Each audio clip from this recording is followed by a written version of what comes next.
पुराने समय की बात है। एक राज्य में एक शूरवीर राजा रहता था, जिसके राज्य में सभी खुशी खुशी रहते थे, क्योंकि राजा हमेशा अपनी प्रजा को बच्चों की तरह रखता था। वह उनकी हर एक परेशानी को ठीक कर देता था। प्रत्येक प्रकार की ज़रूरतें प्रजा की राजा से पूरी होती थी। प्रजा आलसी होती जा रही थी। एक दिन राजा ने अपनी प्रजा की परीक्षा लेने के लिए अपने राज्य के बीच सड़क पर एक बड़ा पत्थर रखवा दिया और दूर खड़े छिपकर देखने की कोशिश करने लगा कि हमारे राज्य में ऐसा कौन व्यक्ति होगा जो इस पत्थर को हटाने की कोशिश करेगा। अब दिन ढलना शुरू हुआ।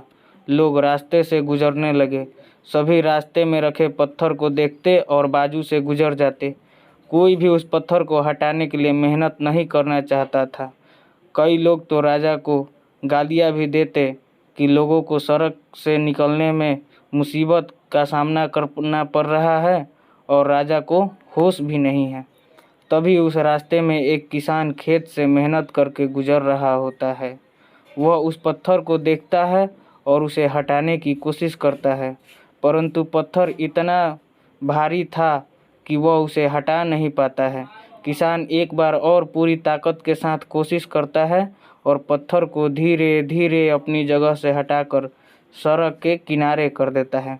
वापस आकर जब वह किसान उस गड्ढे को देखता है जहाँ पत्थर रखा हुआ था, तो उसमें एक थैला नज़र आता है, जिसे जब वह खोल कर देखता है तो उसमें बहुत सी सोने की मुद्राएं व एक पत्र मिलता है।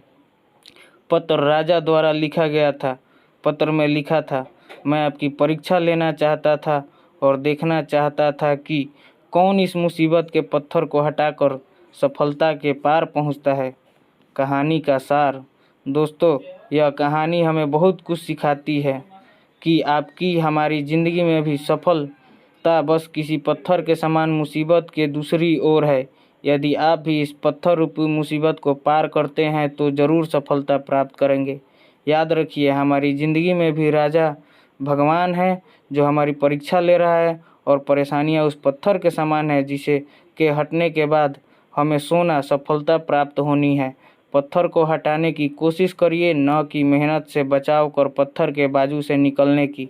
यदि आप भी अपनी ज़िंदगी में इस पत्थर को हटाने की कोशिश कर रहे हैं तो करते रहिए, और यदि कोशिश नहीं कर रहे हैं तो करना शुरू करिए। एक दिन सफलता ज़रूर हाथ मिलेगी। धन्यवाद।